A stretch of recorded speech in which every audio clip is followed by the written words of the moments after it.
Welcome back, everybody, to another episode of Exploring the Unknown. I'm Dustin. I'm Luke. We are the hosts with the most ghosts. I think there's a delay because it's like I say I'm Dustin, and then I'm waiting a couple of seconds before you say I'm Luke. Maybe. Today we have an amazing episode. See, I'm tripping over my words. It's so amazing.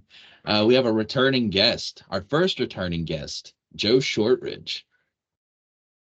Joe is fun to talk to. I enjoy talking to Joe. He's always a fun person to talk to. Always got something interesting to say. Yeah, I agree. And what was nice for me this time was that I actually kind of got to be a little bit more involved in the conversation. Whenever we first did the episode with Joe the first time, my audio wasn't the greatest. I had poor internet connection. I was just struggling to be a part of the conversation. Yeah, I remember that. That's when we We've used come Riverside. Yeah, we've come quite the way. But before we get into all that, let's let's do the podcast mentions. Down below in the I'm losing my mind, dude. I'm not with it today. I really ain't. Like I feel like it's been so long since we've done this. There for a minute, we had an episode to record just about like every week, if not two every week. And now Uh-huh. now it's been a minute. It has. Anyways, if you're listening to this on Spotify or any iHeartRadio, other streaming platforms like that, make sure that you go to our YouTube channel, Exploring the Unknown, our YouTube channel, and subscribe and hit the bell notification or the bell icon so that you can get notified whenever we post a new episode, which we post a new episode every Sunday. Yep. Staying consistent. That's it. And if you guys want to support the podcast, there's a couple of links down in the show notes below where you can purchase through either Amazon or GhostStop, and your purchase will help support the podcast. And if you're not into that, that's okay, because on our website, exploringtheunknownpod.com, we have a donation section where you can go and make a small donation. And in the text box that's offered there, you can write a would you rather question for Luke and I to explore in a future episode. Yeah, Hex also mentioned the PA camping adventure in Farmington, PA, September 6th and 7th. We will be there setting up, hosting podcast, scheduling people, and selling some merch. That's gonna be fun. I'm excited for that. We'll be more prepared for that one. Yeah, definitely. But let's get back to Joe Shortridge. He is a seasoned investigator of the mysterious and host of the popular 222 Paranormal podcast. Joe is here to dive into a fascinating topic that spans ancient mysteries and giant legends. Today, we'll be exploring the enigmatic mounds and the intriguing tales of giants that have captured imaginations for centuries. So sit back and prepare for a journey into the past as we uncover the secrets of mounds and giants with Joe Shortridge. Hey, there he is. Hey, sorry, I Hey. was setting up my microphone and everything. Yeah. So, what you been up to, man? Busy. We cut way back on our conventions. We've been doing roughly a convention every weekend, and we just cut way back. So I'm visiting a lot. I'm not doing much of other than that. I'm doing my woodworking out in the yard and stuff, but working on videos, stuff like that. But you got to stay busy. Yeah. Yeah. What kind of videos you been working on? I also do the show The Year of Prophet. So I've been working on morning videos and like sleep meditation videos. Oh, that's cool. Yeah. Is The it on? hardest part is doing the thumbnails. I've got 11 videos ready. I just got to make all the thumbnails for them. Yeah, that can be a pain in the butt. We use AI image generator for our Mhm. thumbnails. Does that work out pretty good for you? So far, it's been doing pretty well. We Oh, put some good. text over it. And, yeah. Maybe I'll try that. Because I use Canva and use the pictures that I have and just try that. But I should try that AI stuff. It seems like it works a lot easier. I don't like it Yeah. for like YouTube videos where they're actually talking because it picks up on the wrong words. Yeah. And unless you go back and edit, you don't know. Now, do you mean like the how it automatically edits out like certain words or pauses and things like that? Well, like what was it? Today I was watching a video on the pyramids, and it just was splurting out the wrong word, um like your name, it's Luke. It would say Lukey or something like that. Or when it says a number, instead of saying 1011, it says 100, Yeah. and you could tell, you can tell it's not a human voice. Yeah. Little It's things definitely, like that. yeah, it's definitely come a long way, but I think it still has its flaws. Hmm.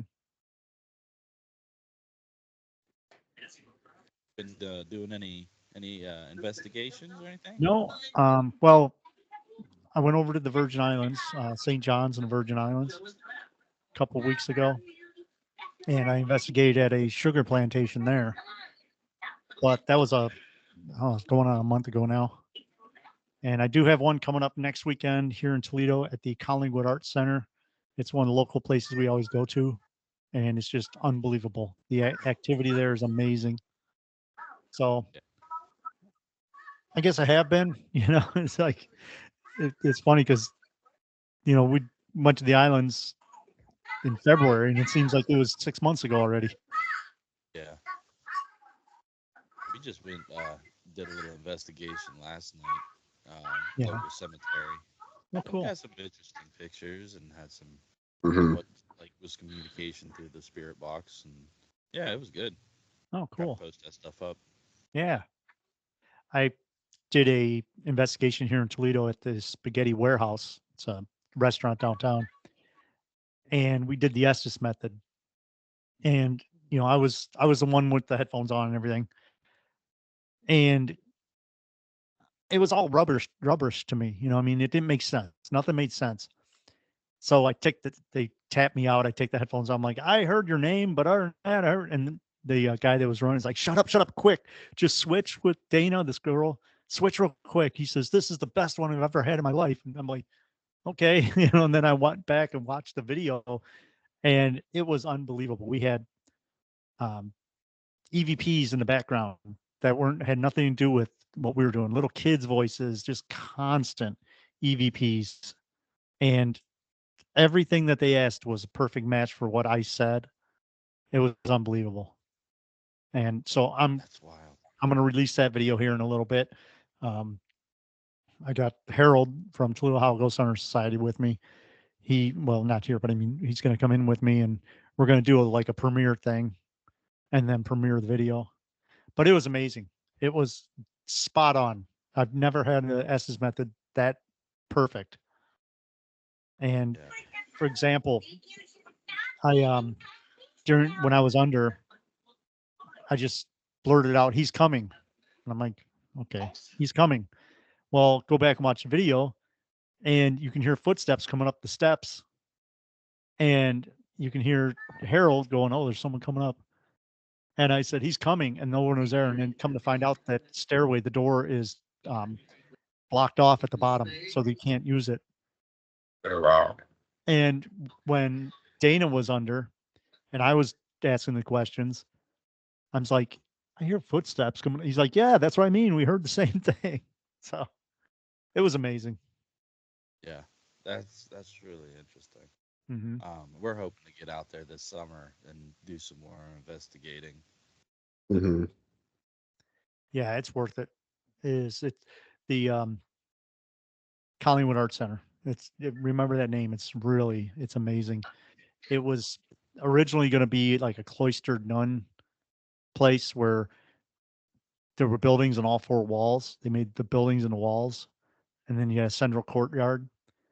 But right now it's just the mansion that was out front, and then the theater and where the nuns would stay. But it's still amazing. The activity is unbelievable. What's it called again? the Collingwood Arts Center. Now, did you ever start writing your book? Yeah, I'm working on it. It's taking a long time. It's slow. I'm not that good at writing, so it's slow, but it works. It's Yeah, getting there. I'm not good at writing either, so I feel you on that one.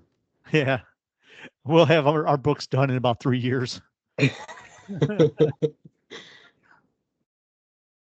Yeah, since we started doing the podcast, like I don't know, I feel like I want to venture out into other things. We were talking about wanting to do a documentary type video the other day.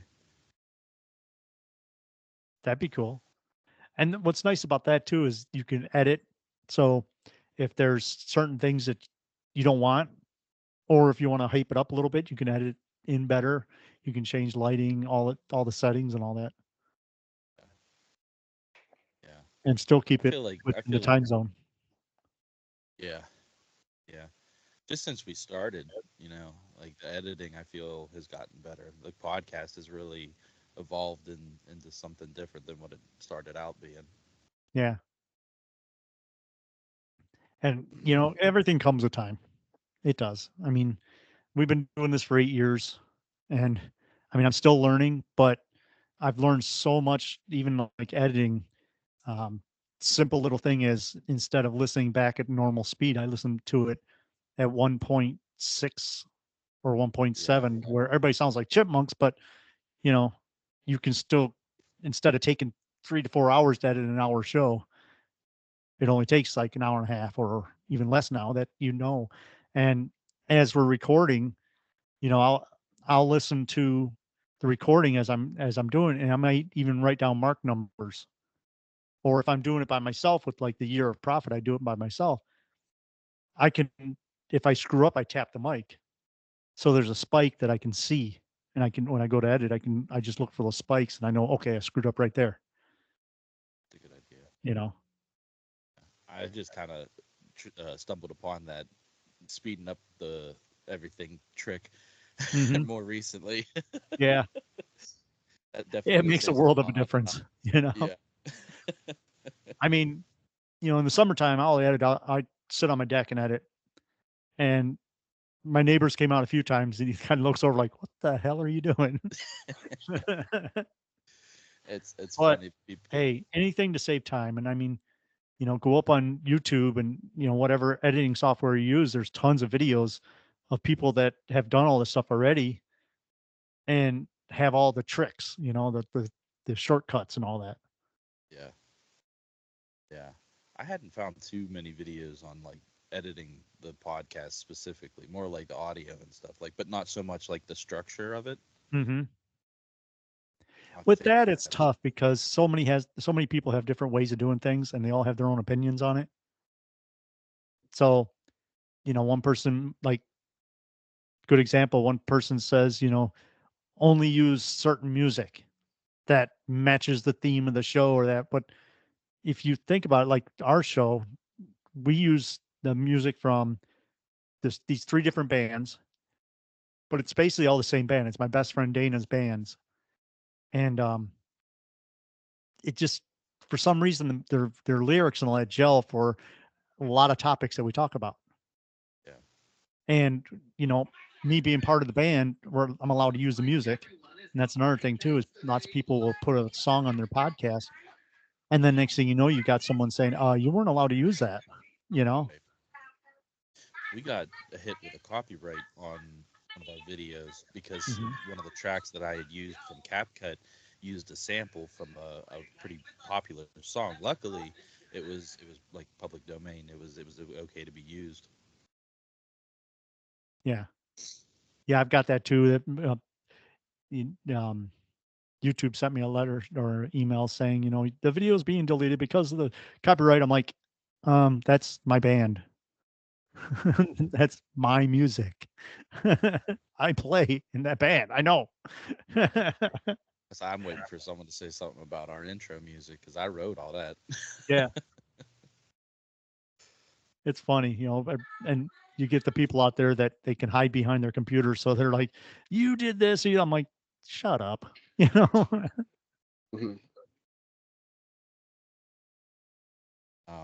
Actually, before we get off the podcast topic, I wanted to ask you, how do you set up like an outline or notes or anything like that whenever you're doing an interview, like to touch on specific topics? Like, how do you Well, prepare? okay, so when we first started doing the podcast, I used to write up a script, and that lasted about a show and a half. And that was like, no. But what I do is when we do a regular show, I'll go in and I'll do my research on it and I'll put bullet points on paper so that I know what I want to talk about and where. But it's not really like a script. It's more just, bullet points. Okay. And if there's like a certain topic that we're talking about, like the Greenbrier ghost or something, yeah, I'll get info offline. I'll go to different websites and get different info on that and kind of refresh my mind on it.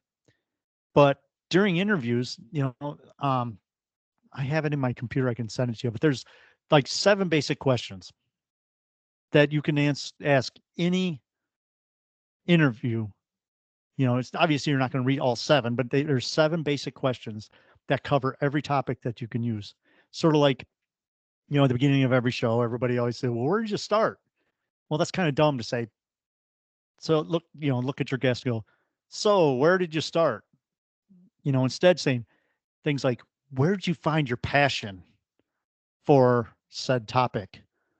Instead of saying, and that instead of saying, well, where'd you start? Like me, I'll say, well, I liked spaceships and stuff. And they're like, oh, okay. But if you say, where did you acquire your passion for this subject? It makes them think a little more and say, okay, so, I grew up in a family that really loved space and, you know what I mean? You get more So different story. stuff like that. But when I interview someone too, I'll write down questions and I might get to those questions or I might not. It all depends on how it flows. One thing about our show is we do a lot of live stuff at the conventions. I mean, not live video, but live recording, where somebody will come up, like a celebrity or someone will come up to our table, and I'll say, "Hey, you want to do a show? You want to do a segment with us?" Right then and there, I may not know that person. I mean, I've had several situations where someone has come up to the show or come up to the table and say, "Yeah, you guys recording?" I'm like, "Yeah, you want to get on?" And I'll sit down and so, you know, I'll ask them their name, of course, before, but I would say, so Tom, tell me a little bit about your show. Tell me a little bit about the research that you've done and stuff. And then the way that they talk is how I can steer my questions, Okay. and, and like I said, I'll write down questions, but I rarely will do all the questions. I might do 1 or 2 of them, but you just kind of get a feel of how the interview goes. And even like, when I'm being interviewed, I sometimes I'll print out all the places I've been and I'll hang them in front of me here. Like, here's the camera right here.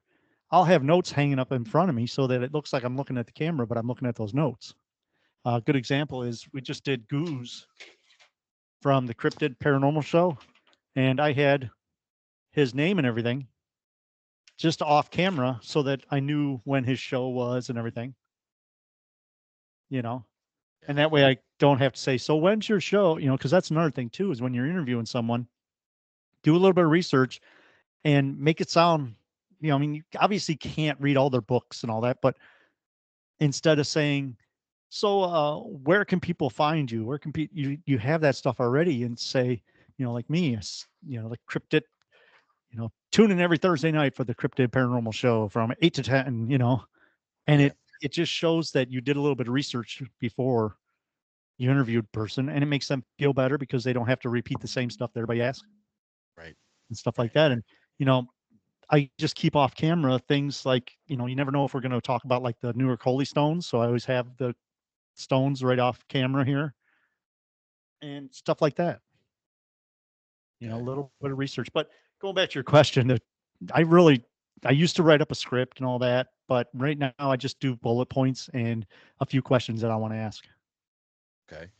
Okay. Yeah, we're just kind of starting to get into Mhm. that, figuring out how to keep the conversation going without there being too many dead spots, if Yeah. that's what you want to call it. Hmm. Yeah. And when you're doing an interview, you have time to look at the person's website or go to different interviews that they've done and see what kind of questions they talk about and see about how they respond to some of the questions. And, if you go and listen to another show or watch another show where that person has been on and you think, wait a minute, I like that question. I'd love to ask that question. Just write it down and ask the same question. The thing is, people that do a lot of interviews get tired of saying the exact same thing over and over, but they say that over and over and it's easier for them because they don't have to think. Right. One of the things that, like, an author, if I have an author on the show and they, write a book and all that, and we talk about their book, and I always say, before I let you go, when that person is done reading that book and they close that book for the last page, done reading, they shut that book, what's the first thought that you want to have in their mind? What's the first question that you want them to think about? And that gives them, it kind of throws them for a loop, but a lot of them are like, that is awesome. I never thought about that, but I'd really like the reader to do this, So, I mean, it comes with time. It does. Yeah. And, Yeah. let me write that down because, it's another thing. My memory is horrible, but I'll write down to send you the questions. Yeah, I appreciate that. Yeah, because it helped me when I was starting out. Like I said, it's a list of 7 questions that you can ask any interview. They kind obviously, like I said, not all 7, Right. but there's questions in there that can guide you through your interview that will help. Mm-hmm. Yeah. Thank you. Yeah. So the last time we had you on the podcast, we didn't have enough time to talk about the Giants. You Yeah. said you wanted to talk about Giants. Oh yeah. So you So want to do that? yeah, let's do that. Let's talk All about the right. Giants. So my research, I travel down to Newark, Ohio a lot. And since then, I found out that there are reports of giants everywhere in the world. Okay. A good friend of mine lives in Aruba, and her grandma was a giant. Okay. And we're not talking 30-foot tall giants or 20 feet tall giants. We're talking 8 foot, sometimes 10 foot. Okay. But they have found giants all over the world. And a lot of it's covered up. A lot of it, people say, are covered up because there's no bones. But, for a good example, like I just mentioned about the Newark Holy Stones, when these were found, the skeleton that they found them with, the minute it touched the air, the bones just disintegrate into powder, which happens a lot. Okay. When we think about dinosaurs and stuff like that, you think about the bones. Well, the thing is, if you go to a museum and you see a giant dinosaur, a lot of that is fake bones because they find the bones, but they can't preserve them. Now, a lot of the bones that you find in museums with dinosaurs are like petrified. Okay. And so they can actually make that dinosaur look like what it was because they found enough of the petrified bones to make the rest of them to match and make look good. When you go to, and you can actually see the difference. So if you look close, I mean, they do a really good job of making them all look like the same bone. Yeah. But you can tell the real ones from the replacements. And it's not like they're trying to like cheat or whatever you want to call it. It's just that they don't have that, but they know what they look like because they tried to preserve them. With human bones and animal bones that are set, like let's say a giant dies and they put them in a coffin. Well, that coffin's made of wood. The wood decays after time, and you're talking thousands of years. So these bones will actually turn to powder. And when they find the skeleton or whatever, it looks like the skeleton still in the casket, but the minute it touches air or wind hits it or the person touches or moves it, it just decays. because there's not enough structure to hold it together. And, I don't know about now, but they probably have good technology now where they can save a lot of the stuff that they find. But, over time, everything decays. And like I said, a good example is I talk about the Newark Holy Stones, and I talk about, the giants in Newark, Ohio. Let's talk about that. And I can go back into the giants and it'll kind of all make sense. But down in Newark, Ohio, there was a amateur archaeologist called David Wyrick. And, he knew that with the mounds that are down there and the Native Americans, that there would be artifacts. So he was going along and he found what he calls the keystone. And this is, that's your camera. This is the keystone. And as you can see on the keystone, there's writing. Okay, and that's Hebrew writing. Now, they didn't know that at the time. They thought it was just Native American writing. So he took the keystone down to Cincinnati, Ohio, and the historians looked at it and they said, no, that's Hebrew. And he's like, that's interesting. Okay. So he knew something was up. And he knew that he wanted to go back and look more at more stuff. Now, down the road a bit, and it's where I-70 is now, so the expressway runs right over it. There was a mound, and Ohio is known for its mounds. I mean, there was over 10,000 mounds in Ohio, plus, the mounds are all over the United States, plus Israel and stuff. But he knew that there was something different about this one mound, and he called it the Stone Mound because it was made of stone. Now, they wanted to shore up the reservoir that they have there. So they took all these stones off the Stone Mound, and they said that it took over 10,000 cartloads of stones to remove this mound. So it was huge. Okay. And it was different. It was stone because all the other mounds are made of dirt. Well, this one was made of stone. So this one he knew was special. He knew it was different. Well, after they took all the stones away, they noticed it had a clay basin. And they left it at the people that were, taking the stones away, left it at that. They're like, it's done. So David Wyrick knew that there was something different. So he went over there and he started digging in the clay. When he was digging down, he found a coffin. And this coffin was big. Okay. Now, you got to remember, Native Americans don't bury their deceased in coffins. They put them in the ground, or they'll actually build a little building and burn the building. And that's where a lot of the mounds get bigger and bigger because they do the burials on top of each other. But Makes sense. the stone mound was different. Usually mounds are dirt, like I said, but this one was different. And if you look at drawings of it, a lot of them are the cone shaped drawings, but I don't know if that's true or not, because I think it was a step mound. Because being stone, it was different, and I think that's what they used this mound for, is like preaching and doing their courts or whatever. So, anyways, he dug down into the clay and found this big coffin.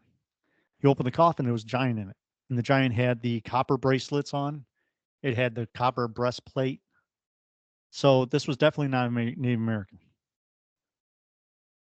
That's wild. There's two stories. One story says that on the chest was a little coffin about this big, and it was made of stone. And he picked up this stone and it rattled, so he knew something was in it. The other story is that the little coffin was found under him. I don't know which is true, but he found a coffin. Well, when he broke it open, he found out that this was inside of it, and this is called the Decalogue stone. Okay. And same thing. There's writing all over it. Yeah. Hebrew writing. And this actually says Moshe, which is Moses. This is an actual carving of Moses. Okay. So he found this on a giant. And when he went to touch this giant, it just crumbled. The bones crumbled away into dust. Because, like I said, after time, everything turns back to dust. It just decays away. it wasn't preserved because it was in a wooden coffin in the ground. Now, a lot of the dinosaurs and that get preserved because they're in like bogs or underwater or something like that, or the mud covers them and they're sealed in. So he found out that this actually is the 10 Commandments wrote all over this Decalogue stone, and it is these obviously are copies, but the originals are in Coshocton, Ohio. You can go there and see the actual little coffin that they were in and stuff. But that's where my thoughts of the giants and the mounds come together. Now, a lot of these mounds are burial mounds. Okay, a lot of the cone-shaped mounds are burial mounds. You also have effigy mounds.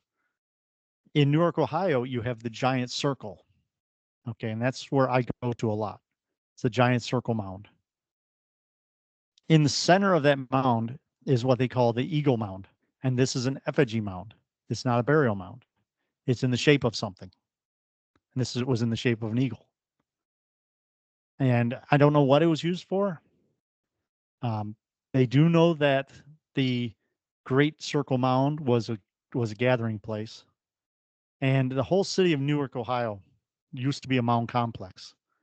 Since then, they've, torn mounds down and stuff. But they have found artifacts from all over the world at this location.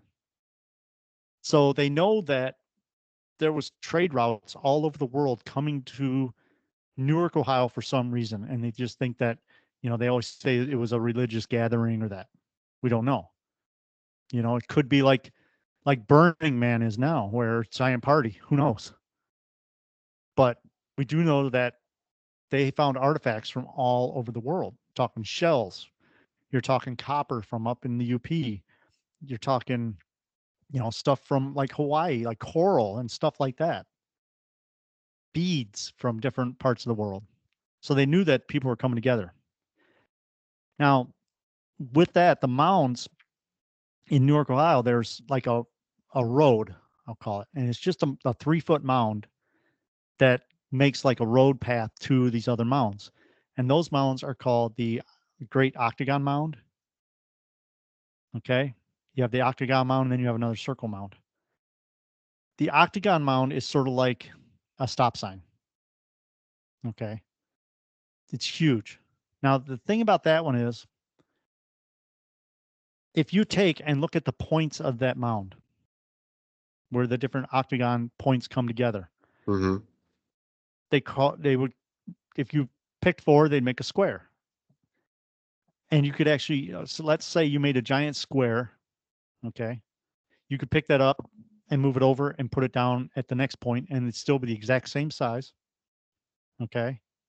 Everything is laid out perfectly, and everything is laid out. Each one of those points mark a certain part where the moon rises on certain days in an 18-year cycle. Oh, So wow. throughout those 18 years, that moon will rise at that same spot, rise and fall at the same spot. Now, the interesting thing about the Great Circle Mound is, or the Great Octagon Mound, I'm sorry, the entrance to it is pointing to the smaller mound there. So all this makes sense when you think about other things. So the size of the square, okay, is a perfect size. The angle of the opening from the center to the opening, I think, if I can remember right, the Great Circle Mound and the Eagle Mound are the same way. That angle is the same. But if you think about the Great Pyramid in Giza, and you picked up the Great Pyramid in Giza and brought it over and set it down in that octagon mound, those points would match up exactly the same exact size as the footprint of the Great Pyramid in Giza. That's wild. So you could take that pyramid, lift it up, turn it, set it back down, and every time you did that, it would match up the same. Now, the angle of the entranceway to the Great Circle Mound to the other mound, that angle is the exact angle as the side of the pyramid in Giza. So these measurements all kind of match up. And we know that they're, thousands and thousands of miles apart. And you think, how the heck would they know all this stuff? You know, the thing is also, we don't know when these mounds are built. We don't know Yeah. how old they really are. We do know that the Native Americans said that a lot of the Native Americans said that those mounds were there before times. Their ancestors are the ones that built them. So we don't even know how old they are.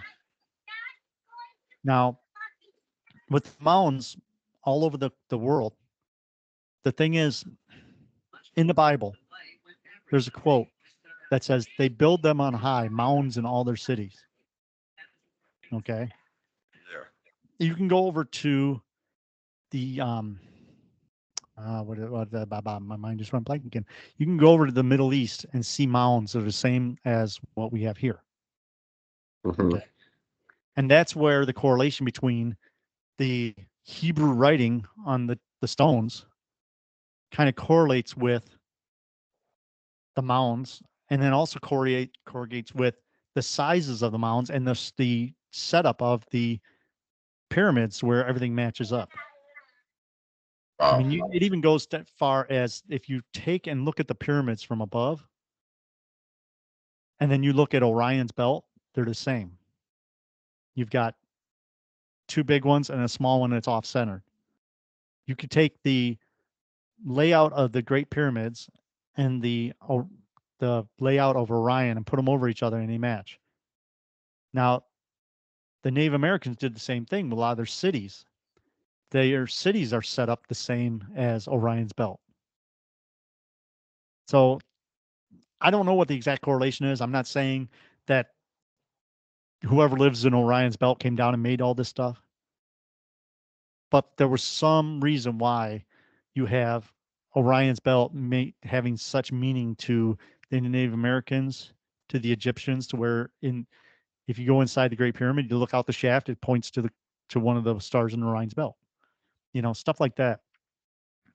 So I know I'm going on kind of a tangent on here, but if you look and go back to the mounds and talking about giants, a lot of the correlation is, anytime you find mounds, you'll find giants. And we don't know why. Maybe the giants were the builders of the mounds. We don't know. And there's people out there who say yes, definitely. And there's people out there who say no. There's people out there, that say the Newark Holy Stones are a complete fake, which they could be, but who knows?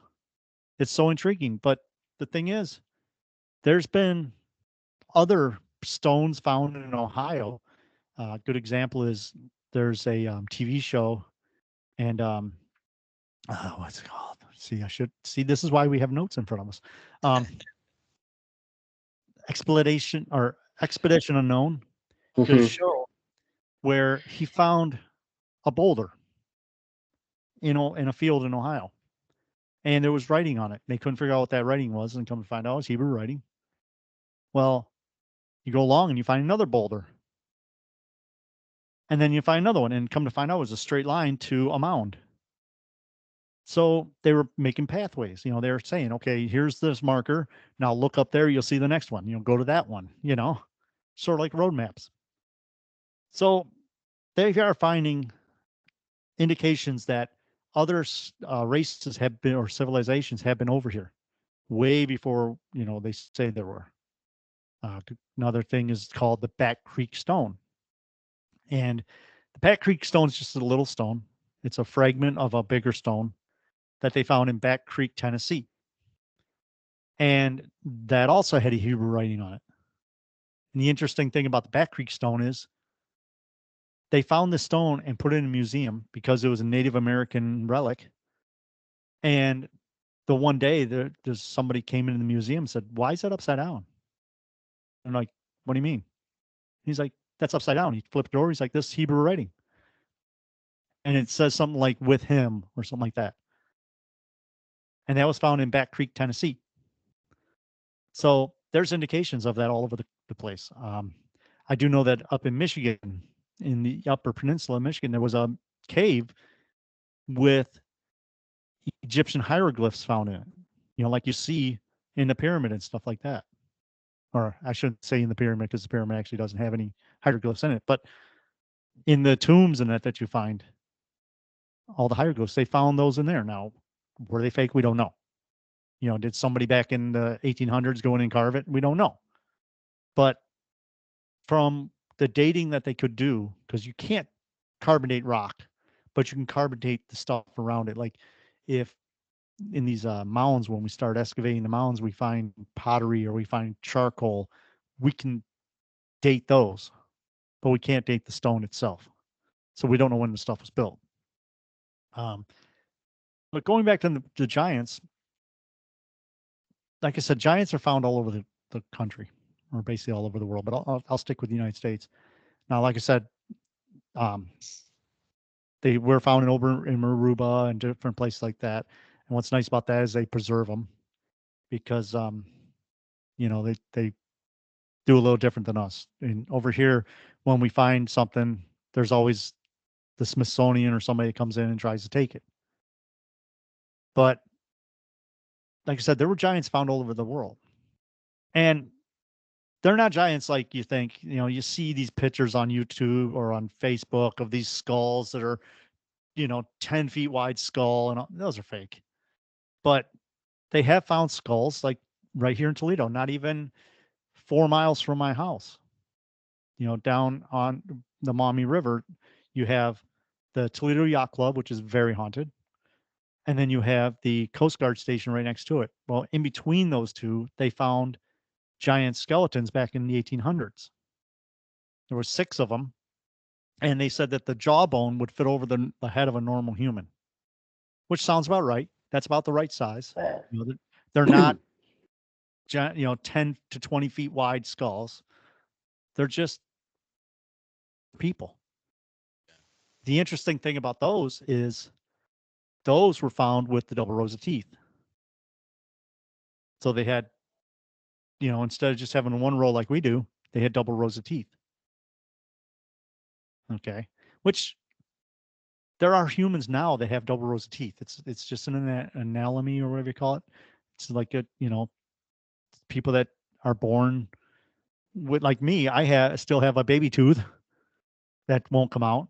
But if you look at an X-ray of a baby, of their skull, it's so creepy because there's all kinds of teeth in there. So there are people that do have double rows of teeth now.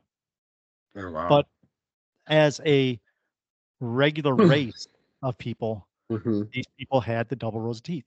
That's what the ones they found right down, not even 4 miles from my house. Now, if you look at the map, Toledo is on what they call the Maumee River. If you go up the Maumee River into Maumee, Ohio, they found some skeletons up there, and they were giants. They're 8 feet tall. They were buried in sitting positions, which is common. I can't remember which way they're facing, but they all face in the same direction, which is also the same thing as like a Hebrew tradition. When you go into a Jewish cemetery, they're all the tombstones will be facing the entrance. But these skeletons were found in a seated position, and these are the ones that had the 6 fingers and 6 toes.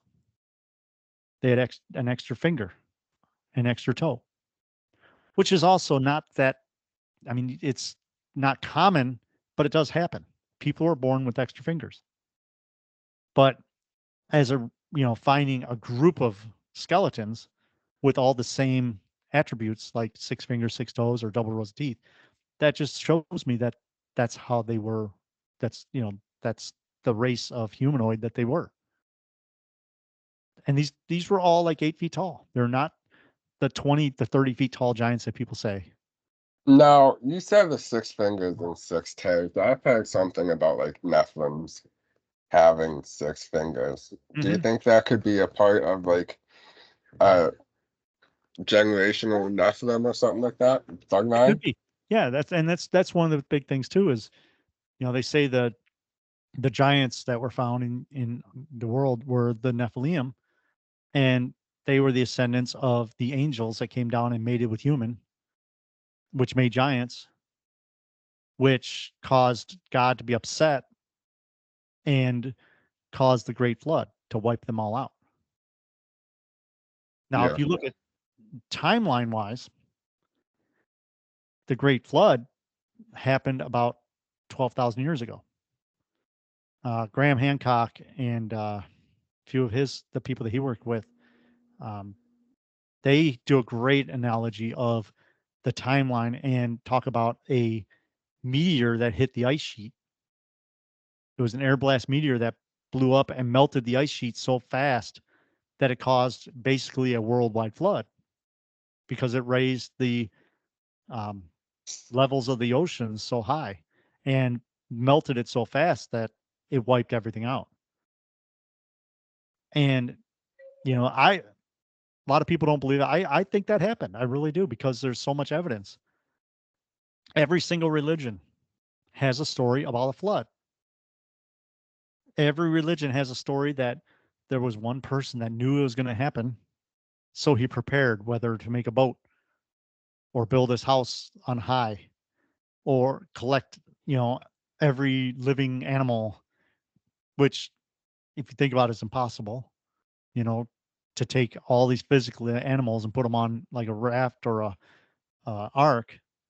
Maybe instead of saving every animal, they saved the eggs from every animal or something. I don't know. But that, I really truly believe that the Great Flood happened. Mm-hmm. There's evidence all over the world that it happened. And Graham Hancock brings out a lot of stuff, and Randolph Carlson brings out a lot of stuff and shows you, like ripples on the bottom of a creek. If you look at that, there's actual ripples on the earth that look exactly the same. They're so big, it would have had to be in a 200-foot deep, 80-mile-an-hour flood going through that wiped all these off. And maybe these giants, that's when they all got wiped off the earth. We don't know. And then, religions came in and said, well, that was God's hands, because that's what they believed back then. Mm-hmm. Whether it was or not, I don't know. And that's the thing. That's the great thing about what we do, is all this research and that we don't know, sort of like Bigfoot. If we found a Bigfoot and said, here's a Bigfoot, not like the wooden carvings that I do, or the wood, carvings that the silhouettes that I make. Mm-hmm. But if you found an actual Bigfoot and stood up in front of people and said, this is Bigfoot, and he's like, yes, I'm here, the intrigue would be gone. There'd be more intrigue of how did you exist for that long and all that, but the intrigue would be gone. And it's kind of sad that the mystery would be gone. But with the giants, that's what's so great about this, is all the research that we do and all the traveling that I do to look for them. The intrigue is still there. And when we physically find evidence like the skulls and stuff like that, it just adds to it. It makes us want to find out more. But now the pyramids, do you think they could be mounds too? Like the Great Pyramids? Do you think that's some kind of mount, or you think it's just some type of structure they built? I think it's a structure. Like I was saying today, I was watching a video on the pyramids today, and it's something that I always thought about. If you look at the pyramids, you got the giant pyramid, then you got the smaller one, then you got Mhm. 3 little ones in front, and it's almost like they left them there showing, okay, this is how you build them. You start out with these small ones, and then you build up. Or and this just popped in my head this morning was, they say that how they built it, they had a giant ramp that went up. That's one of the theories, is the ramp theory. But that ramp would have had to been so long. And they're like, well, what happened to all the stones and all that from the ramp? And I'm looking at those other pyramids sitting right next to them and going, maybe they made those, Yeah. they made the giant pyramid, and then what was left, they made the next one, and then the next, and then what was left over, they made these little pyramids. I don't know. I'm just saying that's one of my theories. And I was looking at that today. I'm like, wait a minute. Why are those little ones there? And they're not done, Right. Yeah. Yeah. And that's another thing too, is you look at these mounds, and I go right, okay, where I live, there's a road called Central Avenue. It's Route 20. It takes you all the way to Indiana. And if you take that out to where Indiana, Michigan, and Ohio come together, there's a little field, small field, with the Hopewell Mounds in them. It's the Hopewell Mound group. And they're real tiny. They're only like 4 feet tall by about 20 feet around, and there's 5 of them. But that's a great example. Is that's how these mounds started. They would make a burial, and lots of times, different cultures did different things, but they would take and they would build like a building, and they would put the body in the building, and then they burn it, and then they'd throw dirt on it, and then the next one they do the same thing, and that's how those mounds grew. Okay, and we know this because when they've excavated into these mounds, they found charcoal, which is just burn up wood. So they knew what they were doing. And that's how I say too, is when the difference between the giants and the Native Americans is the Native Americans didn't put their deceased in coffins or caskets. Yeah. They just put them in the dirt. And you go out to the Hopewell Mound site, and it's interesting because a lot of people will say, well, this is boring. It's just 5 little mounds. But it's like, if you look deeper into it, you realize this could have been a giant mound, like the ones that were downtown Toledo, or the ones that were like Miamisburg Mound, or, West Virginia Penitentiary. In front of that, there's a mound. They started out as small mounds, and they built up from there. So even if you go to, sites that have little mounds, you have to think, okay, this is how it started. Now, I'll bring it back to the giants. Like Miamisburg Mound, they found skeletons in that. In Moundsville, Pennsylvania, or Moundsville, West Virginia, in front of West Virginia Penitentiary, they started digging in that. They found a giant, along with Native Americans. And that's why I think that these mounds, the Native Americans would come in, and the mounds were already there. So they didn't build them, but they used them. And like the Hopewell mounds are obviously, they built those because they're doing the same thing that their ancestors did. They started building mounds, burial mounds. Now you have other things like effigy mounds, like the Great Serpent Mound here in Ohio. There's a few of those around the world. There's serpent mounds other places, but this one is the best preserved. I just did find out that there's a serpent mound down by Columbus, Ohio, down in that area, but it's not as well preserved as the one, the Great Serpent Mound here in Ohio. So the effigy mounds are everywhere. Regular mounds are everywhere. Burial mounds are everywhere, and lots of times the burial mounds are found to contain some giants, whether it's 5 buried in a circle at the bottom, or a couple seated, or like the one in Newark where they found a coffin. But they all still have that thing about the giants. And, you talk about, well, did all the giants die off? No, they didn't. But I think that the ones that died off were the true giants, or whether you call them the Nephilim or whatever. I think they did, because you don't see generations of people with double rows of teeth or 6 fingers, 6 toes. It's it happens, but it's like 1 in 20,000 or 1 in 30,000 people have that. Mm-hmm. Lots of times if people are born with an extra finger or something, they'll actually amputate that so that they're quote unquote normal.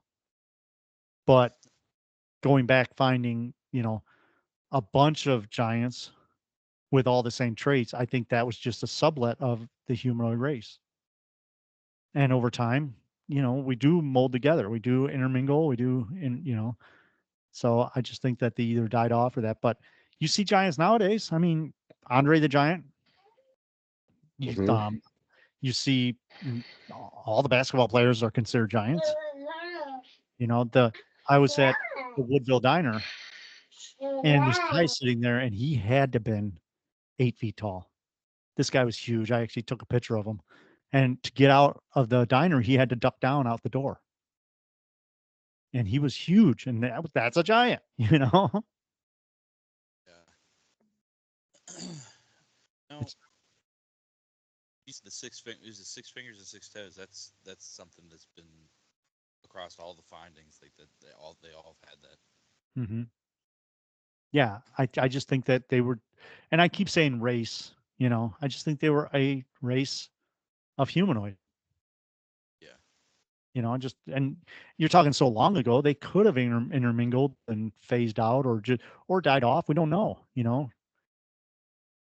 I find interesting is how much correlation there is between these findings around the world. Yeah. Your mic's a little low, by the way. Mine is? Yeah. Oh, He's just quiet.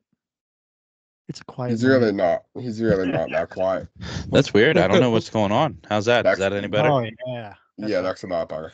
Oh, that sucks because that means I have a short in my wire or my connection somewhere. It's about time to replace some equipment, I think. Upgrade.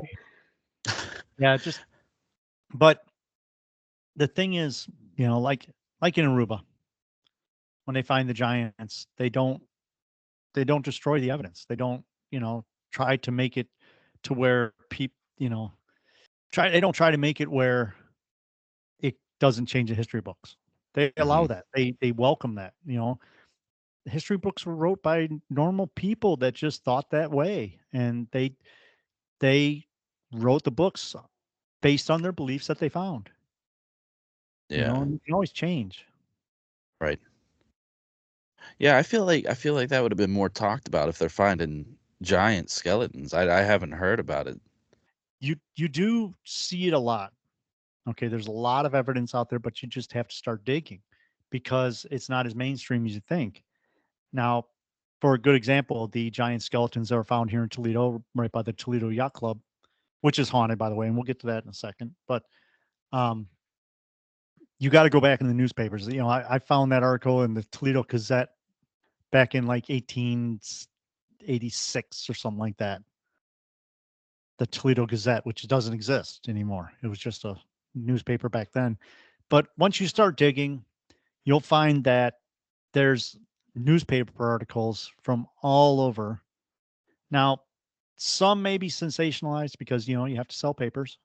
Mm-hmm. But it gets to the point where you find so many, they all can't be that way.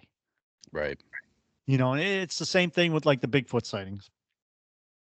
There's evidence of Bigfoot for over 8,000 years.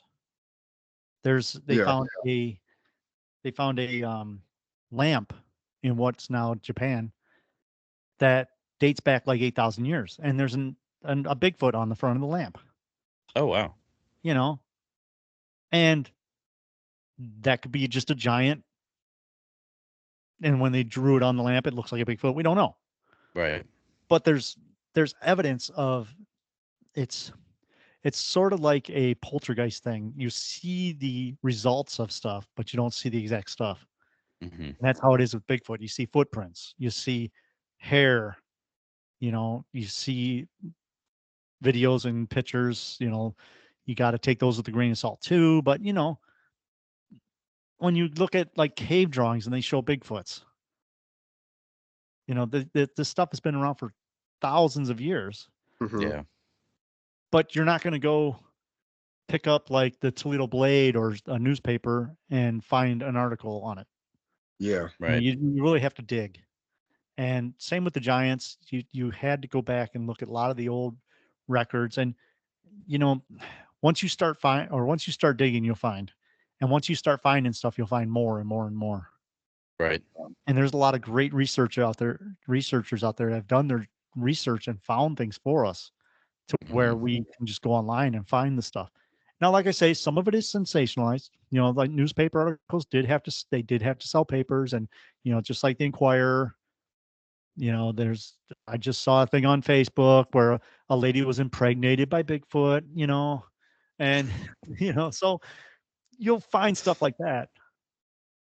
But if you dig deep enough, you'll find so much that it all can't be sensationalism. Yeah. Right. There's gotta be some truth to this stuff. And that's the great thing about like Heather Arnold, her research on Aruba, good friend of mine. If you ever want to reach out to her, she's a great person, talks about her giants. Her grandmother was a giant, and but that's the thing is they knew that these existed, Yeah. but they didn't shun them. They didn't hide it, and I keep saying giants. And a lot of people, like, I keep going back to this, but a lot of people are going to say there were 30-foot giants walking the earth, and that's who built the pyramids because they could just pick it up all the bricks with one hand, No, we're talking 7-foot, 8-foot considered giants. Yeah.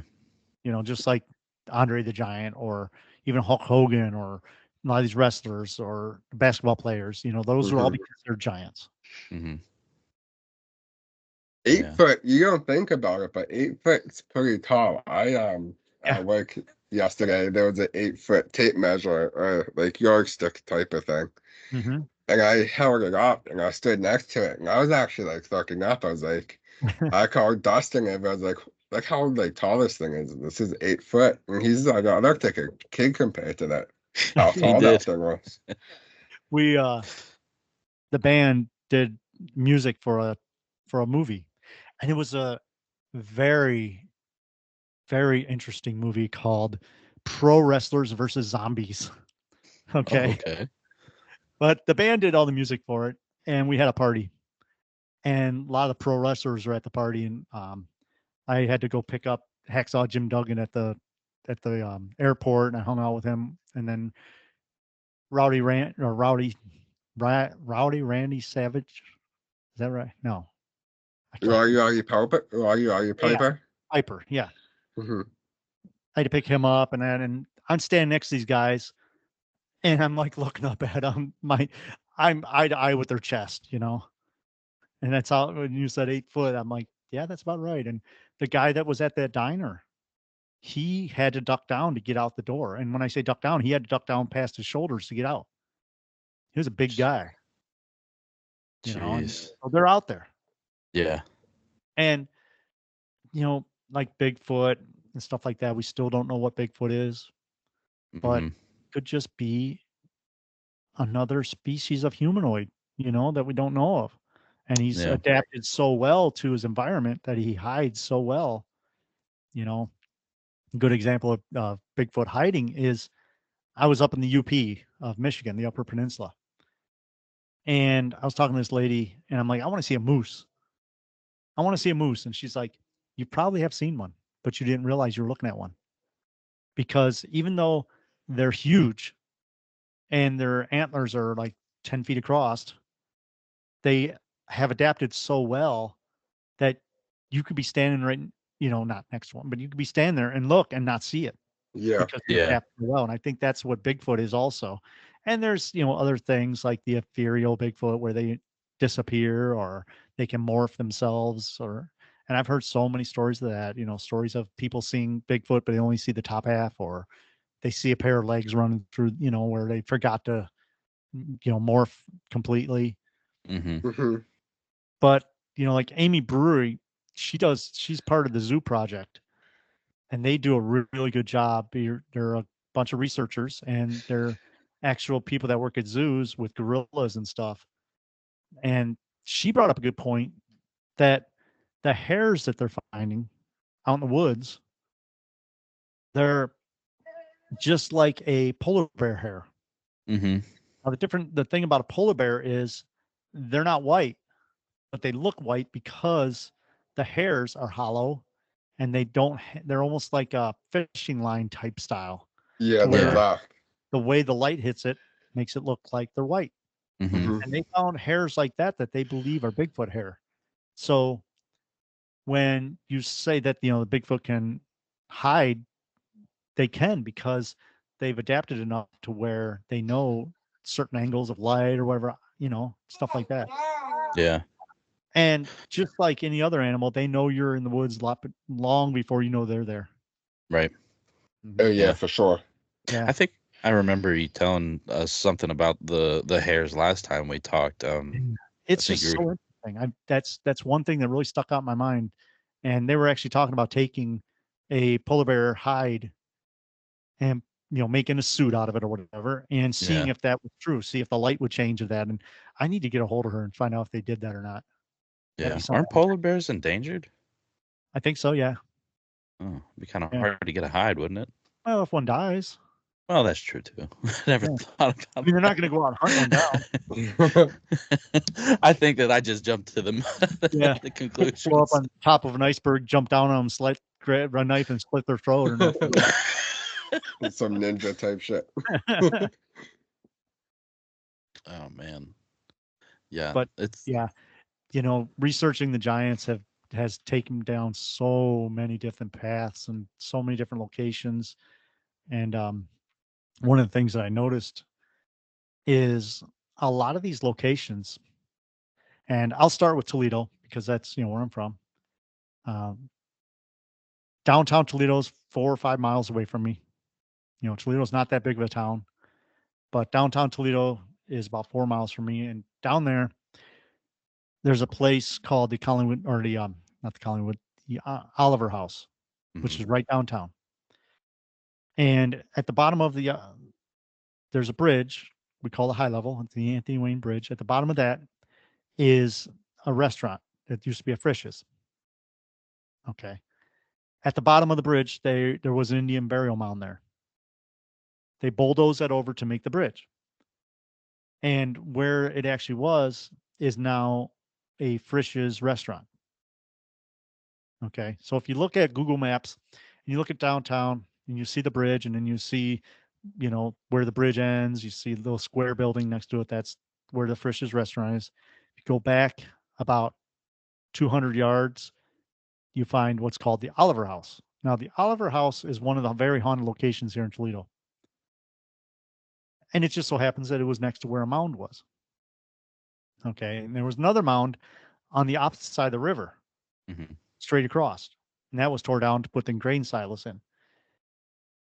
Now, the thing about that area is it's very haunted. The Oliver House is very haunted.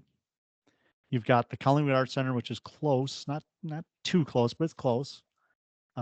You've got what we call the Bone House. I think we talked about that on the show before. Yeah, I like that one. That's very haunted. But I started looking at this. I'm like, okay, there's a mound and there's hauntings. So we did a investigation at Moundsville Penitentiary, and that has a mound across the street from it. That's very haunted.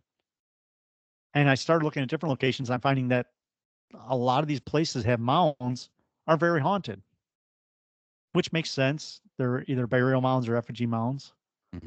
They're places of reverence. They're places where people have been buried. The spirits will be there. Yeah.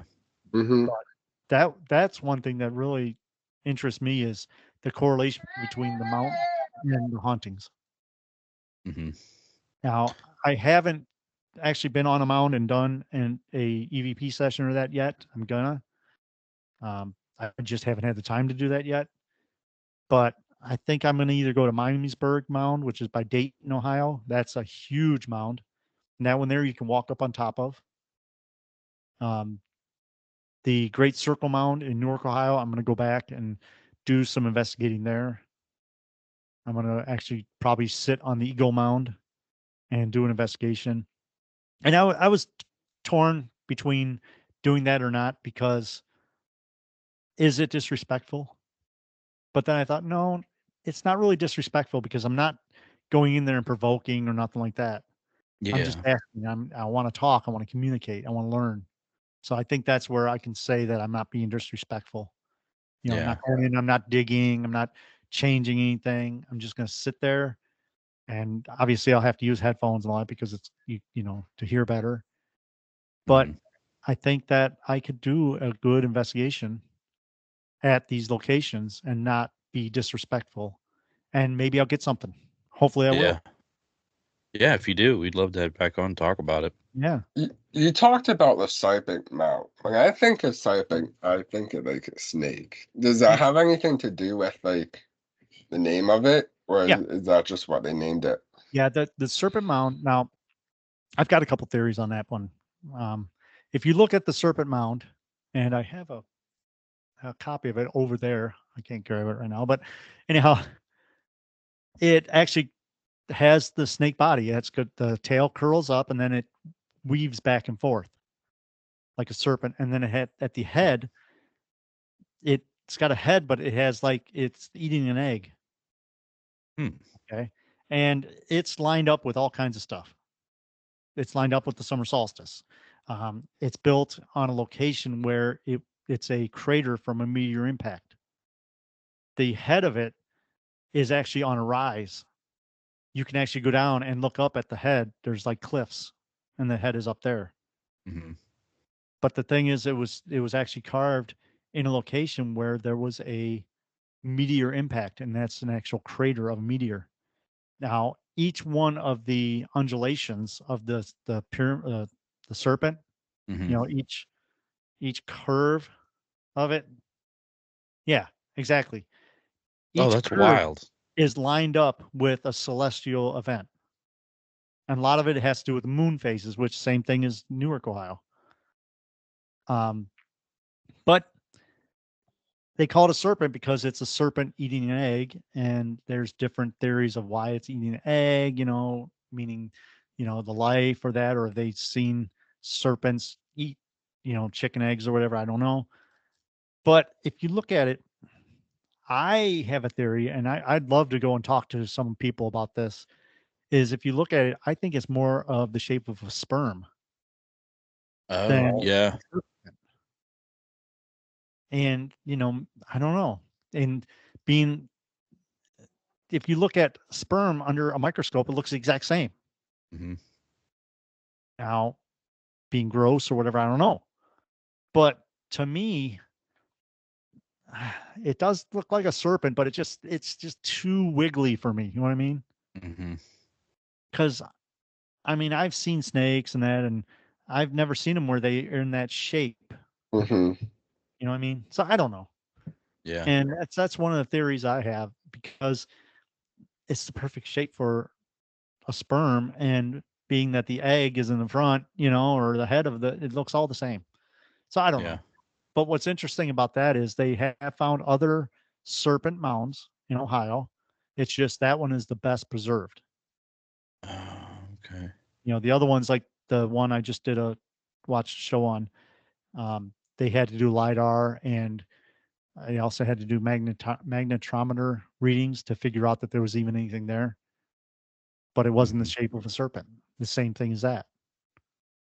So, Yeah. and it each curve lines up with a different celestial event. So were they using these as just like timekeepers, just fancy timekeepers, Right. or knowing when to plant or when not to plant or stuff like that? Yeah. And if you're making a giant calendar, you might as well make it something not, out of dirt and make it nice, 'cause I don't know. Mm-hmm. Yeah. Now, But do all? I would love to get down there, and I'm planning on going this summer to go down to Serpent Mound. But I'd love to get and talk to someone about that. Ask them if anybody else has had the same theory. Yeah. Someone They had to have. Other people have had to think about this. Yeah. So now all the mound locations have some sort of correlation with either the moon or the stars or the A sun lot or of them do. something. There That's like I said, interesting. there was over 10,000 mounds in Ohio alone, and there's mounds all the way from Florida to Canada, over on the West Coast. Mm-hmm. There's mounds, but I strictly look at Ohio, because if I start looking at other places, I just get overwhelmed. Yeah. But Ohio alone had over 10,000 mounds, and probably 80 to 90% of them have been bulldozed over. Oh, wow. Interesting thing about the one downtown is when they were building the bridge, they bulldozed it, and they pushed all the dirt towards where the Oliver House is now. I think that's one of the reasons why it's so haunted. Mm. You know, I'm Hmm. we were I think I told you this story before, but we were in the Oliver House for a convention, and where the convention was the original foyer of the hotel. And in there, where the counter was, there was two safes. There's a safe on ground level, and there was a safe up higher on like a catwalk. They were on top of each other, but two different heights. Mm-hmm. And the one on the top is shut. They don't use it, obviously, because you can't get to it. It's just there. The one on the bottom they use for storage for a little bar that's in front of it. They put the beer and stuff inside there. There's no vents in there. There's no lights. Nothing. It's just a metal box. And we were all sitting there, and the door opened by itself. And we all saw, we're all like, "Ooh, look. And the thing weighs thousands of pounds. Yeah. I went over and I could move it, but it took everything I had to move this thing. Yeah. And it just opened by itself, like a door in the living room or whatever opening. Yeah. I get excited when those kinds of things happen. We Mm-hmm. had some spirit box communication last night that I got a little excited about. Yeah. Yeah, we got that on recording. I don't know if we're going to post it or not, though. Mm-hmm. Don't you love it, though? I mean, that's why we do this stuff. Mm-hmm. You know, people, they'll look at the TV shows and they'll see that the second you walk into a building, all this activity happens, which sometimes it does. But most of the time, you're sitting there in the dark in dirty places for hours waiting for one little knock or that. But when you get that EVP or you get that response, I mean, my sister says it's like a roller coaster. You're going uphill and then up and down, you know. Mm-hmm. But yeah, that kind of stuff. And that's the stuff that why we do this. Yeah. I thought your sister was going to be on today. Now, she is at her house doing things. She has a store that she runs out of her basement. It's called Okay. Poshmark. She sells clothing, and she's working on that today. That's cool. We just got a website done and official and up now, so that's the newest thing we got going on. That's great. Takes time. It does. People always ask me, so, how do you make money at your podcast? I said, well, you actually don't make money at the podcast. You make money at all the stuff around it. Mm-hmm. The podcast itself is the hub of a wheel, and everything is the spokes, and that's how, Yeah. Yeah, we're trying to figure out affiliate links and things like that. Yeah. We have. That can be a pain in the butt. Really? Advertising. Yeah. We don't do any advertising on our show. We rely on, our Patreon and like Jen's Poshmark closet, advertise that. And then, our dowsing rods we sell and stuff like that. But when you get into like advertising, it's tough because you have to do things exact way that they say. And if you say the wrong word or that, they say, well, you said a difference, we're not paying you that month or whatever, Mm-hmm. Yeah. But if you get the right crowd, get the right audience and you get the right match for product to the audience, you can make good money at it. There's people that do this full time. I don't, I've got a job that I go to every day and that, but we make money on our t-shirts and our dowsing rods. We make and sell dowsing rods. That's really the only thing we're doing now. And then 10 years from now, when I'm done with my book, we could sell that, Yeah. You make your own dowsing rods? Oh yeah. Mm-hmm. How do you do that? I have a company that I order special metal from. It's a alloy that I ask them to mix together for me. So they make the rods. And the reason I picked that is I've been doing dowsing for years. Mm-hmm. And a lot of people will make them out of coat hangers or copper pipe, or copper wire or stuff like that, which work. But I was sitting here one night and I'm like thinking, this alloy, I like this better. It's more conductive. So I started doing some research to these companies because, through different welding companies and all that. And I started asking around and they said, yeah, that, ask for this certain, compound. It's the most conductive. So I did that. And, like I said, I've been dowsing for years. And I found that this alloy that we use works so much better. So we started making our own dowsing rods. I made up a little block of wood with screws and pipes so that we can bend them right and all that. And we put beads on ours, which a lot of people do now. We put beads on them so that your hand is not touching the actual metal. I found that to work better. Now we do put on some of ours, if people ask, we'll put a metal skull so that you're still touching metal to metal. But I found that by putting plastic beads on them, they work so much better. And as I'm using them, I'll actually feel tingling in my fingers from the electricity going through my hands. Oh, that's interesting. And so we make our own. Doing this so long, there's people that, I don't want to say they copy us, but they do the same thing we do. and if it works for them, it works for them.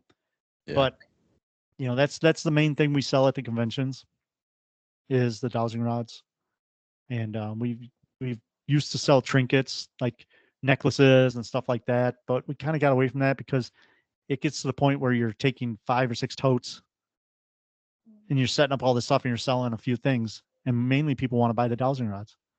Right. We do a convention at the Ohio State Penitentiary, and people buy our dowsing rods there, and they go up in the penitentiary and use them, and they say that they get unbelievable responses.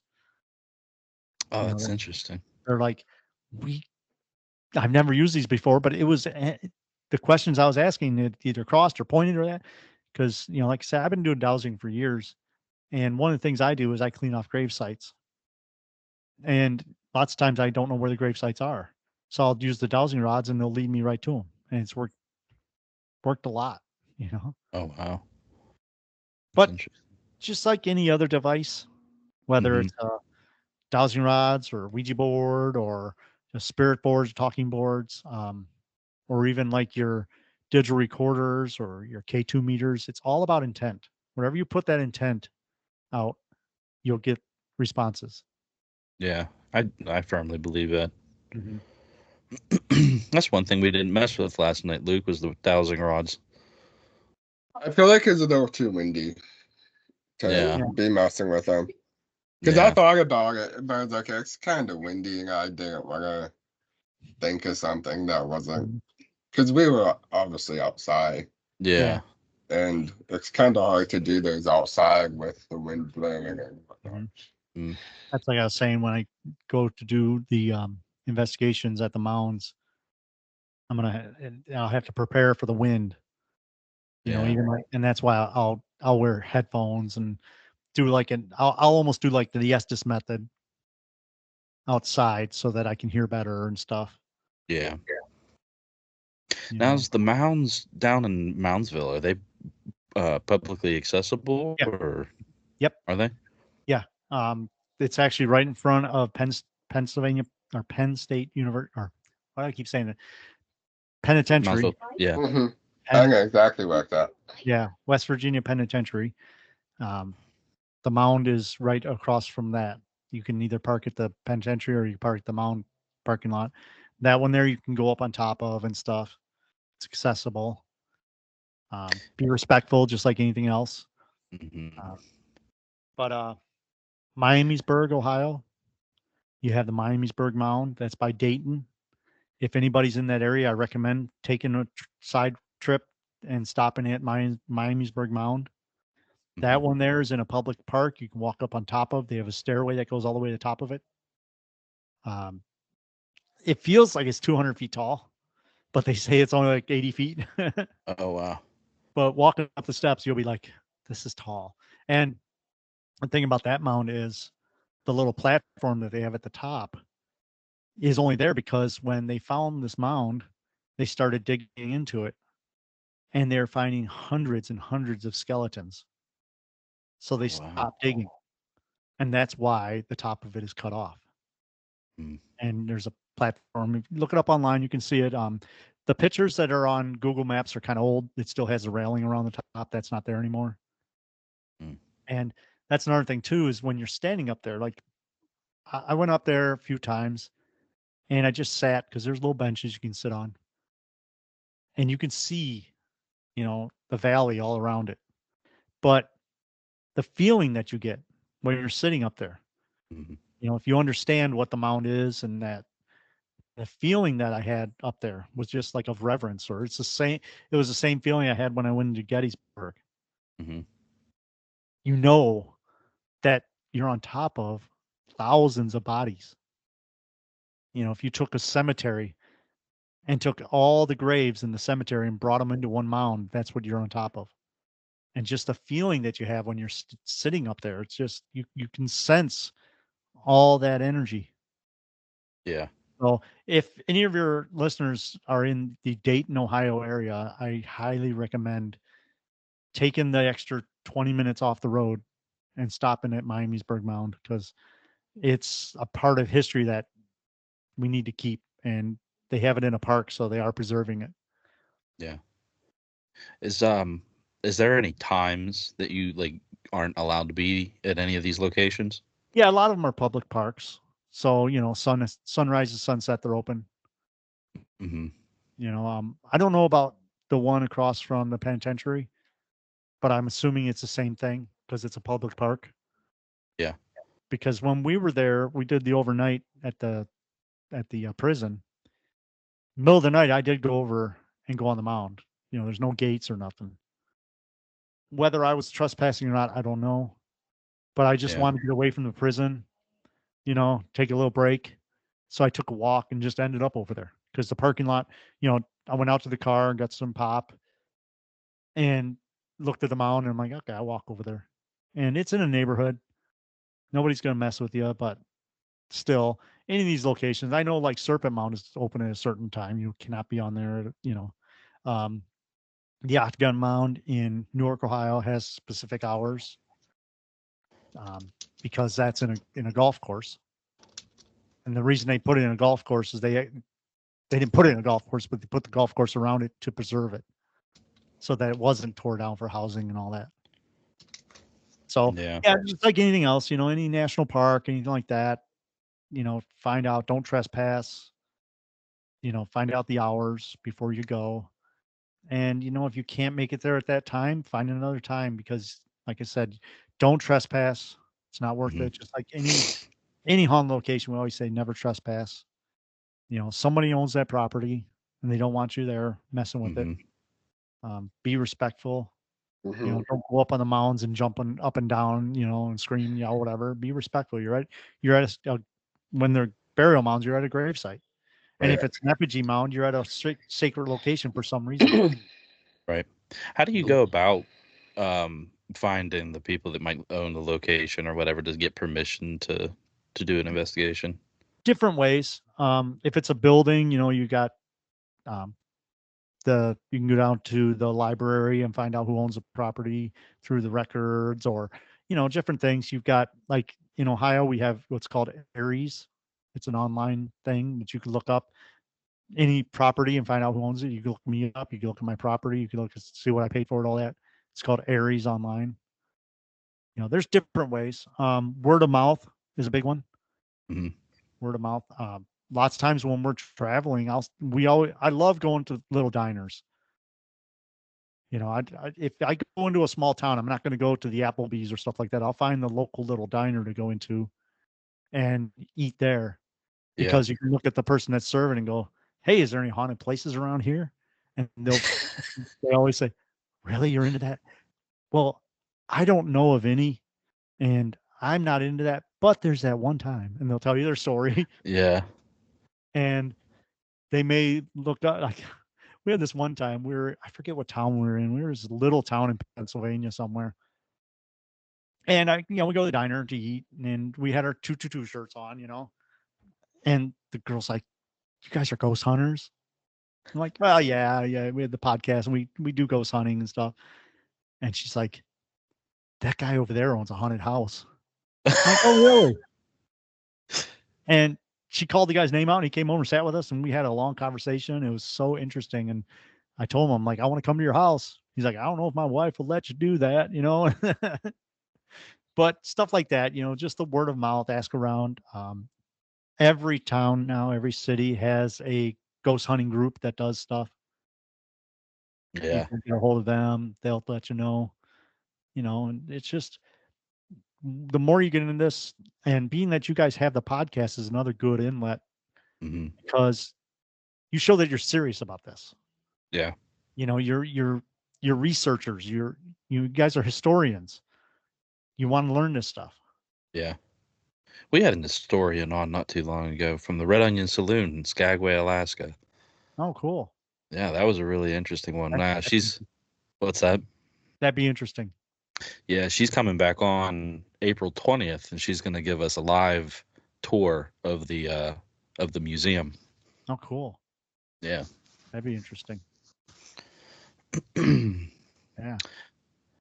But I hate to cut this off, but Yeah. because my wife just messaged me. She's like, "I'm on my way. I'm going to come pick you up. We're taking the kids to go do a Easter thing." So Let's take the camera with us. Yeah, I've been thinking about that a lot, because we want to do the investigations in the summertime, and I'm like, it'd be kind of cool to have some other like B-roll footage to kind of put together. You know what I mean? Yeah. You guys are in the Pennsylvania area, right? Yeah. Yeah, you guys got some great locations down there. Mm-hmm. I don't know how far away it is, but Butler, Pennsylvania's got their convention coming up, I think, this weekend. That's a great convention. It's small, but it's great. A lot of great researchers, a lot of UFO stuff there. But that whole area where you guys are at, there's a lot of good stuff. I mentioned before about the Black Cross. Mm-hmm. That's down there somewhere. You guys get a chance, go there. Yeah. Be careful of the ticks. Like I said, we got ticks on us. We don't want no attachments. Yeah. But yeah, there's so many places you can go in your area that you can start out and then branch off from there. Yeah. Yeah. Talking to the people that we have, I didn't know there were so many events that are related to the paranormal and Bigfoot and stuff.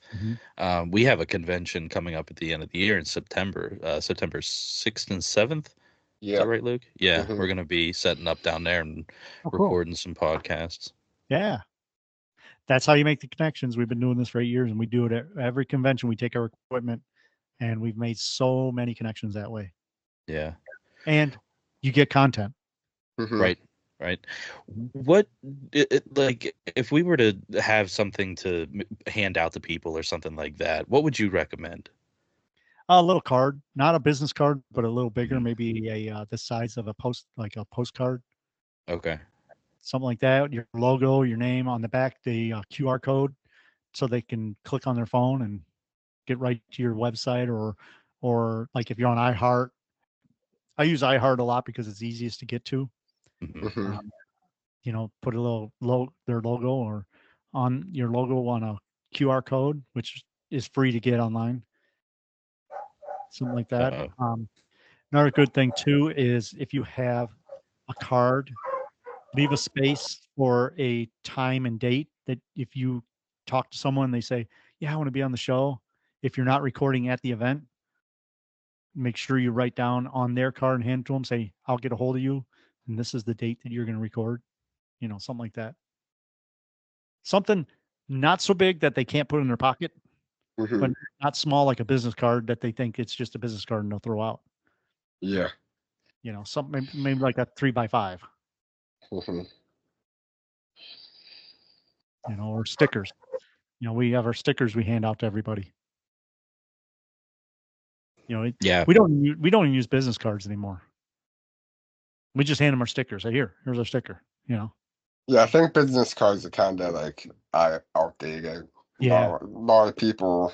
I mean, I know when I get a business card, I kind of just pitch it, but yeah. I mean, at the conventions when I talk to people, I'll collect their business card. Yeah. Write on the back of it that I talked to them about this. And I make a little note, and that way I can go back and message them later to be on the show. But yeah, little like a 3x5 card with your logo and a QR code that they can scan and get to your website or whatever. Cool. Yeah, we'll have to look into getting some of them before we go. Sorry, I keep muting my mic because the dogs are in the background. It sounds like everybody's pulling in. So well, I can hear the tree trimmers back here, which the tree that they're trimming is half in my yard and half in the neighbor's, but it's the neighbor's tree. And every once in a while, the ground will shake because they're dropping stuff. But that's what we get, I mean, when we record out of our homes, that's what happens. Right. You got to do what you got to do. That's right. But well, hey man, I really enjoyed this. Thank you so much for coming on. Yeah, thank you. We'll have to keep in touch. Oh yeah. Like I say, after the show, I'll send you those questions. If I can find them real quick, I'll send them to you. And cool. Appreciate that. It helps. It helped me out a lot when I started out. But like as you go, you'll learn and you'll do different things. And like me, simple little thing like if you have a guest on, put their name and everything on a piece of paper and just see. You can even see the tape still there from it was taped right next to me out of camera sight. just so you remember their website and everything. That's a good idea. I was just thinking getting some clips and putting like index cards and clipping them to the top of my computer screen. Yeah, that's what I do. I do the same thing. Like I said, when I have an interviewer that I'll print out all the places I've been and all that because I don't know what questions they're going to ask, and I have them hanging up literally right here behind the camera, so that I can just look and say, yeah, this. But I end up not really using them, but they're there in case I have brain farts or that. Mm-hmm. It definitely happens. Mm-hmm. But all right, man. I'm gonna hop off here and all you right, have a good day. All right, thanks a lot, and thank you for having me on. Like I said, if your listeners want to get a hold of us, just it's 222paranormal.com. Everything is there.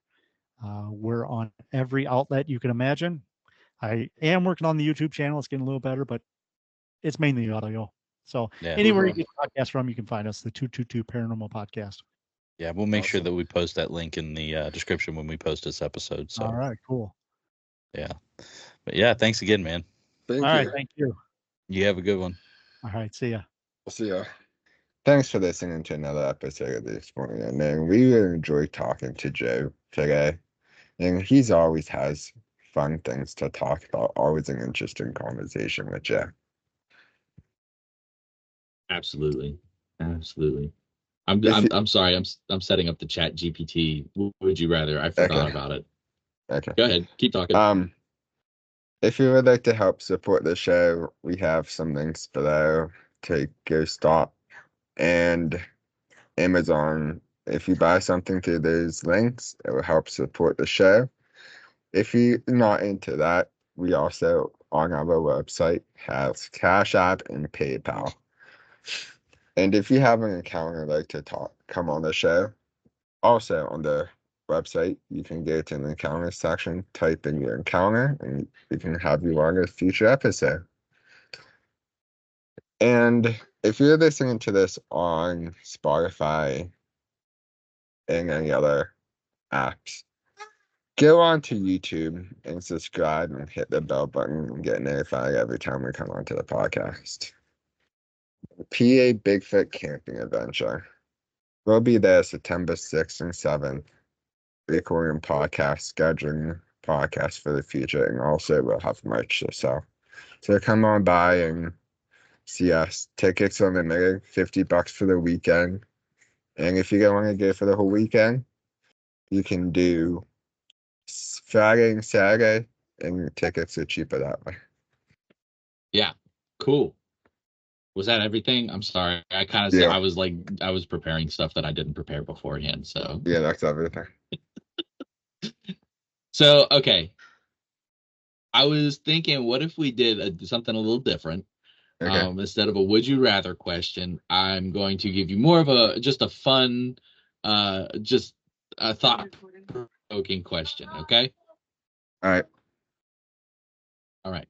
If giants were real and lived among us, what everyday job do you think would be perfect for them? What everyday job would be useful for giants? Yeah. What do you think what job would you think would be perfect for them? I think construction. Why? Because they're tall, they're stronger, so they can build higher buildings without using so much ladders. Then once they get so much high, then I don't know, I think a construction job would be good. I don't think there's a whole lot of other jobs out there that they could do. No, I think it all depends on how tall they are too. Because they're not going to be able to really fit in a building if they're super tall, depending on the size of the building. Let's say they're like Bigfoot tall. I mean, Still going to be construction? Yeah, I don't know. That's hard. What do you think?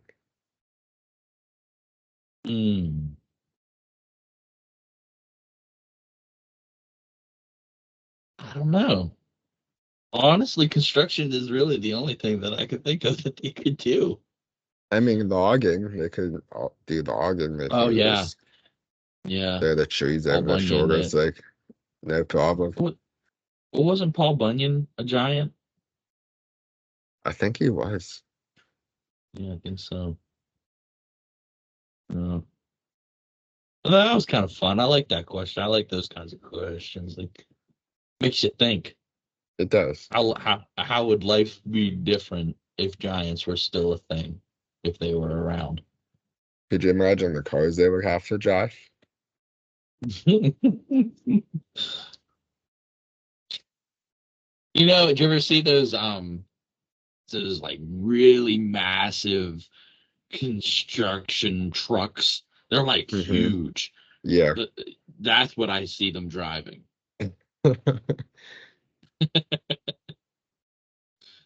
Oh man. Well, I don't think that we have anything else to add to this. No. I think this is it. See, Thanks for listening. Oh, yeah. We've only been doing this for how long, Luke? We're gonna stumble. We're gonna trip over ourselves. It happens. That's the thing, though. That's like because it's